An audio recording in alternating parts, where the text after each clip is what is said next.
Good evening and welcome back to Prime of Midlife. It's Saturday evening and this evening we are talking about a movie. It's a movie called The End We Start From, and I've only just found it. I watched it last night. And oh boy, did it make me think. And it's one of those movies, it's like end of the world sort of thing, but not end of the world. But what it was about the UK having some really serious flooding to the point people have to leave their houses. And a lot of it was in London. And I was watching it, and the thing with the flooding, and the main character goes into labour just as the flooding starts, blah blah blah. So she's in hospital for the first few days of this emergency situation. And when they come out, they can't live in their home, they can't get to their home. So they go to his parents, and his mum's like a prepper. And she's helping the locals out with food and stuff, helping feed others. And then it all goes pear-shaped. Just in case you've not watched the movie, I'm not going to tell you everything. But it made me think, because I know everyone's laughing at me saying, why did you not just put a pan on the cooker and boil some water? Like, well, I didn't really need the cup of tea at night, so I just pouted and went to bed. And in the morning, I had my coffee pot, so I was all right for one morning. And I just went into work early and had extra tea at work.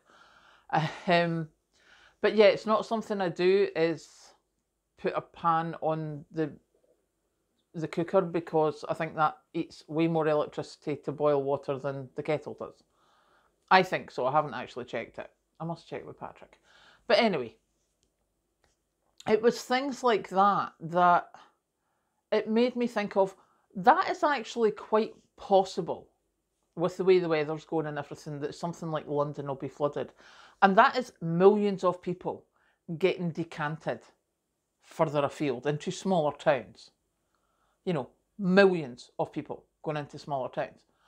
And one part of when they were going to his parents', smaller villages had shut down the roads, and they're like, no, if you're not from here, we're not taking you in. We're struggling to feed ourselves. And so, the government have put up shelters that were manned by the army, I think, or, security people anyway. So there was shelters for you to get food, there was emergency food and water getting put out. But I was like, oh my goodness, that's actually a possibility.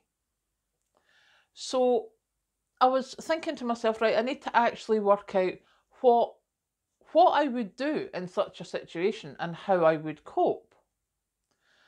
So I said to Kathleen, because Kathleen's going away for a few days on holiday, taking the dog with her, she's going up with her friend. And I said, right, what I want you to do when you're away is I want you to say, right, that's you now.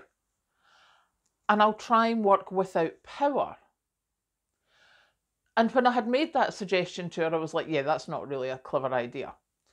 And I was like, well, first things first. And it's a stupid thing. But in the winter, especially here in Scotland, we have a lot of hours of darkness. But I have a torch in my handbag. I have a little mini Maglite thing that was my dad's. And it just lives in my handbag.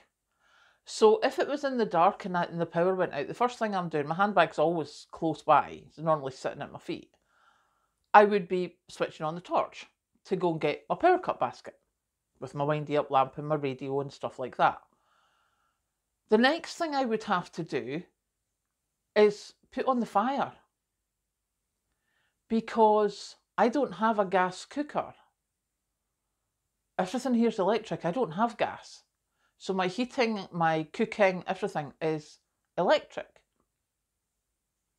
So the next thing I need to do, and I was sitting speaking to Kathleen, and I was like, I need to put the fire on, boil a pot of water, fill my proper expensive thermos flask that keeps things hot for 24 hours, get that shut down, then boil another pot of water for the 8-hour flask, just in case, and then get some food.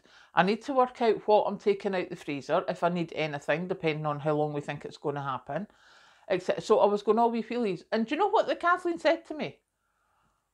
She says, You can put the fire on if you're playing at it. But if it's proper apocalyptic, you're not putting on no fire. Nobody's known anything about what we've got.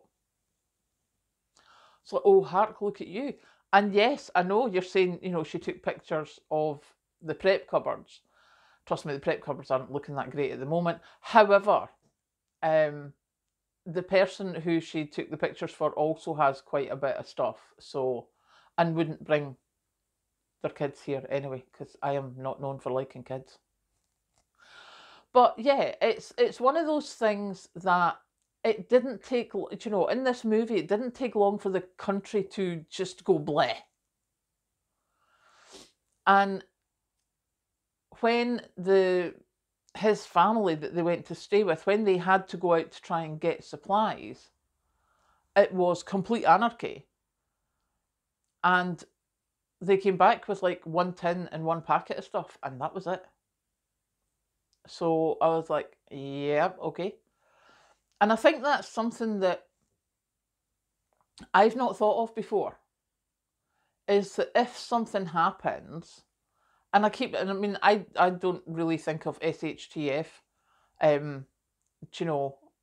as a war type scenario at the moment. I'm still thinking of it as power cuts or floods. But I hadn't actually realised quite how much damage that could cause. Not just to the place flooded, but to the outlying areas where people will need to move to. It really was quite eye-opening. So tomorrow morning I'm going shopping. Because, me and my prepping plan are there. See, just in case you forgot. Because it's been sitting there while I've been crocheting, because I was like, I'm going to come and speak about this. So me and my prepping planner, we are going to have our inventory list and our shopping list up to date, because I want to get this sorted again. Because as I say, that made me think in a completely different way to what I've been thinking before. And just as I'm saying that, clever me. I have to hope that my brain keeps going in case anything happens, because yes, I would need to get the fire on, but yes, I do have a single gas burner with cans of gas and spare cans.